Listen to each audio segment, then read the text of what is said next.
Welcome to my YouTube channel. आज जो topic हम डिस्कस करने वाले हैं वो है लेवल्स ऑफ चेंज।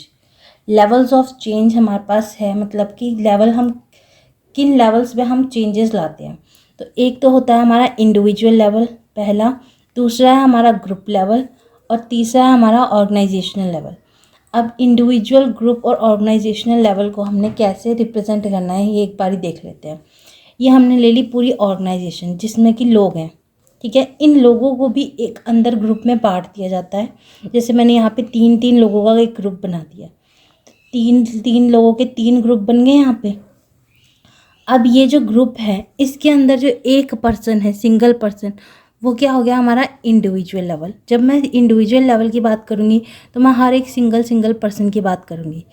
जब मैं करूँगी बात ग्रुप लेवल की, तो ये जो ग्रुप बने हैं, group A, group B, group C, तो यानी कि तीन तीन लोगों की बात करूँगी। मैं कहूँगी ग्रुप ए ने ये करना है, ग्रुप बी ने ये करना है, ग्रुप सी ने ये करना है, ठीक है। अब ऑर्गेनाइजेशनल लेवल की जब हम बात करते हैं तो हम सबके लिए बात करते हैं, यानी कि कोई ग्रुप ए बी सी नहीं है, सबको ही चेंज करना पड़ेगा, ठीक है। तो ये बेसिक सी चीज़ है, इंडिविजुअल लेवल क्या है, ग्रुप लेवल क्या है और ऑर्गेनाइजेशन लेवल क्या है। अब हमारे पास इनको समझ लेते हैं, चेंजेस किस तरीके से लाते हैं, क्या क्या चेंजेस होते हैं। तो सबसे पहले है हमारा individual level change. Individual level change जो हमारे पास है, इसमें क्या होता है, changes which effect the individuals are called individual level change.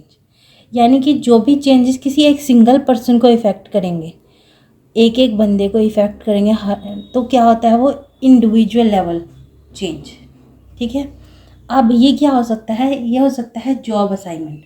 मान लो किसी का काम पहले था अकाउंट्स में, अब उसको निकाल के डाल दिया है सेल्स में, तो वो उसको इफ़ेक्ट करेगा इंडिविजुअल लेवल को। मान लो मैंने ए को निकाल के यहाँ से सेल्स में डाल दिया, ठीक है, तो इसको इफ़ेक्ट करेगा कि इसके काम में बदलाव आया है, इसकी जॉब असाइनमेंट में चेंज आया है, ठीक है।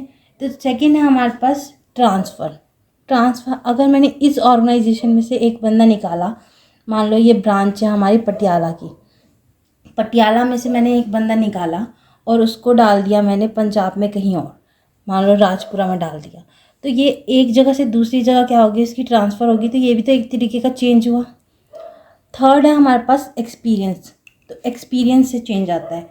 अब एक बंदा स्टार्टिंग में उसको कुछ नहीं पता होता ऑर्गेनाइजेशन के बारे में, बट जब वो उसको जैसे जैसे टाइम बीतता है उसको एक्सपीरियंस हो जाता है, अब वो क्या हो जाता है, मेच्योर हो जाता है ऑर्गेनाइजेशन को लेकर के, उसको सब पता होता है। तो ये होते हैं हमारे individual level change, job assignment में चेंज आना, ट्रांसफ़र होना, एक्सपीरियंस हो जाना।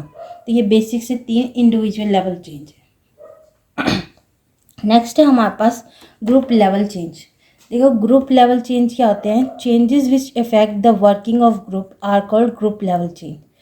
अब यहाँ पे हमारे पास दो टाइप के ग्रुप होते हैं, एक तो फॉर्मल ग्रुप होता है, एक इनफॉर्मल ग्रुप। फॉर्मल ग्रुप होता है जो ऑर्गेनाइजेशन बनाती है, यानी यहाँ पे जैसे ये बने हुए हैं। और इनफॉर्मल ग्रुप क्या होता है, इनफॉर्मल ग्रुप होता है कि जो अपने आप बन जाता है। मान लो ग्रुप ए में से या ग्रुप बी में से, चलो दोनों में से एक, ए ग्रुप में से भी बी ग्रुप में से भी दो लोग इकट्ठे आते जाते हैं, उनका रास्ता सेम है, तो अब उनकी दोस्ती हो गई, बस में आ रहे जा रहे हैं, तो खाना पीना साथ में है, तो ये क्या हो गया, एक तरीके से इनफॉर्मल ग्रुप हो गया, ठीक है। और फॉर्मल ग्रुप क्या है, जो ऑर्गेनाइजेशन ने बनाया हुआ है। तो यहाँ पे फॉर्मल ग्रुप और इनफॉर्मल ग्रुप किस तरीके से अलग हैं, एक दूसरे से समझ आ गया होगा आई होप। अब जो रजिस्ट करते हैं चेंज को, कि चेंज हमने नहीं लाना अपनी ऑर्गेनाइजेशन के अंदर, हमने अपने आप में बदलाव नहीं आना, वो क्या होते हैं, फॉर्मल ग्रुप। यानी कि जो ऑर्गेनाइजेशन ने ग्रुप्स बनाए हैं उस वो जो चेंजेस को रजिस्ट करते हैं। इनफॉर्मल ग्रुप्स चेंजेस को रजिस्ट नहीं कर सकते, क्यों, क्योंकि उनका इंटरेस्ट सबका एक ही चीज़ में थोड़ी होगा। अगर मैं ग्रुप में, ए ग्रुप में चेंज लाऊं, एक ग्रुप में अगर मैं कहूँ कि आज से ये काम नवा शुरू ऐड करना है आपने, तो बी ग्रुप को इफ़ेक्ट ही नहीं करा। अब ये दोनों अगर साथ में आए जाएँ भी, तो इससे कोई, इसका कोई इससे लेना देना नहीं है कि इसको क्या चेंजेस मिले हैं, क्या करना एक्स्ट्रा पड़ रहा है, इससे इसको कोई मतलब नहीं। तो इनफॉर्मल ग्रुप्स जो होते हैं वो चेंजेस को रजिस्ट नहीं करते, फॉर्मल ग्रुप जो होते हैं वो चेंजेस को रजिस्ट करते हैं। नेक्स्ट है हमारे पास ऑर्गेनाइजेशन लेवल। देखो ऑर्गेनाइजेशन लेवल मैंने बताया था कि पूरा जो हमारी ऑर्गेनाइजेशन है उसको इफ़ेक्ट करे। The major program which effect both the individual and the group level are called organization level changes. अब ये जो ऑर्गेनाइजेशन लेवल चेंजेस हैं इसमें ना कुछ टाइप्स आ जाती हैं यानी कि टाइप्स ऑफ चेंज आ जाते हैं ऑर्गेनाइजेशन लेवल के। तो यहाँ पे हमारे पास 5 बेसिक से ऑर्गेनाइजेशन लेवल चेंजेस हैं। सबसे पहला है हमारे पास प्लान्ड चेंज। देखो प्लान्ड चेंज क्या होता है, किसी भी चीज़ को हमने किसी ऑब्जेक्टिव को हमने अटेन करना है, किसी गोल को हमने पूरा करना है, उसके लिए मैं क्या करूँगी, कोई ना कोई स्ट्रैटेजी बनाऊँगी, कोई प्लानिंग करूँगी। तो इस तरीके के चेंजेस को क्या कहते हैं, प्लान्ड चेंज, यानी कि कोई चीज़ सोच समझ के करी जा रही है। ठीक है। सेकंड है हमारे पास स्ट्रेटजी चेंज। स्ट्रेटेजिक चेंज क्या होता है, यहाँ पे हमारा जो ऑब्जेक्टिव और मिशन है इसके अंदर चेंज लाना, उसको कहते हैं स्ट्रेटेजिक चेंज। अब मैंने अपनी बेसिक सी जो जो जिसके लिए मैं काम कर रही थी, ऑब्जेक्टिव के लिए जो मेरा मिशन था, वही चेंज हो गया है, तो वो हो जाएगा स्ट्रेटेजिक चेंज।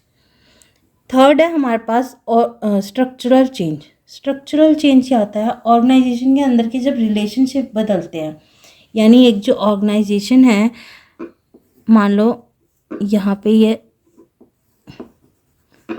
ऑर्गेनाइजेशन, ठीक है, ये इसके अंडर काम कर रहा है, ये इसके अंडर काम कर रहा है, ठीक है। अब ये इसको यहाँ से निकाल दिया, ठीक है, इसको यहाँ से निकाल दिया और ये इसके साथ काम करने लगे, यानी कि इन दोनों के अब ऊपर निगरानी कौन रखेगा, एक ही इंसान रखेगा। इन दोनों के ऊपर निगरानी अब कौन रखेगा, एक ही इंसान रख रहा है।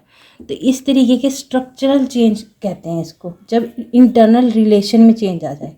मतलब अब इसको इसका ध्यान नहीं रखना है, इसका ध्यान कौन रखेगा, अब ये इसकी अकाउंटेबिलिटी, इसका काम क्या कर रहा है, क्या नहीं कर रहा है, वो कौन देखेगा, ये देखेगा। तो यहाँ पे इस तरीके के चेंजेस को कहते हैं स्ट्रक्चरल चेंज। फिर फोर्थ है हमारे पास प्रोसेस ओरिएंटेड चेंज। देखो किसी तरीके की टेक्नोलॉजी में चेंज आ जाना, उसको कहते हैं प्रोसेस ओरिएंटेड चेंज। पहले जैसे हम काम कर रहे थे पुरानी टेक्निक से, उस तरीके से अब काम नहीं हो रहा है। कोई टेक्नोलॉजी में चेंज आना, कोई मशीन आ जाना, किसी तरीके की डेवलपमेंट हो जाना, उसको कहते हैं प्रोसेस ओरिएंटेड चेंज। जिस प्रोसेस से पहले काम हो रहा था अब उस प्रोसेस से ना हो। फिफ्थ है हमारे पास पीपल ओरिएंटेड चेंज। तो पीपल ओरिएंटेड चेंज परफॉर्मेंस से रिलेटेड होते हैं, परफॉर्मेंस इम्प्रूव करने के लिए। यहाँ पे मैंने कहा था कि ये अब इस पर भी ध्यान रखेगा, यानी ये दोनों इस पे, दोनों के ऊपर ध्यान कौन रखेगा, ये। तो ये क्यों किया गया, ताकि इसकी परफॉर्मेंस इम्प्रूव हो सके, ठीक है। इसकी परफॉर्मेंस को अच्छा करने के लिए इसके टॉप के ऊपर वाले से ही इसके ऊपर निगरानी रखवानी शुरू कर दी। तो पीपल ओरिएंटेड चेंज क्या होते हैं, जब हम परफॉर्मेंस पे ध्यान देते हैं कि जो जिस लेवल का काम वो कर रहा है एम्प्लॉय, उसको और अच्छा बढ़ाना, उसको आगे करना, उसकी परफॉर्मेंस को और बढ़ाना। आई होप आपको तीनों लेवल ऑफ चेंज समझ आए होंगे। Thank you.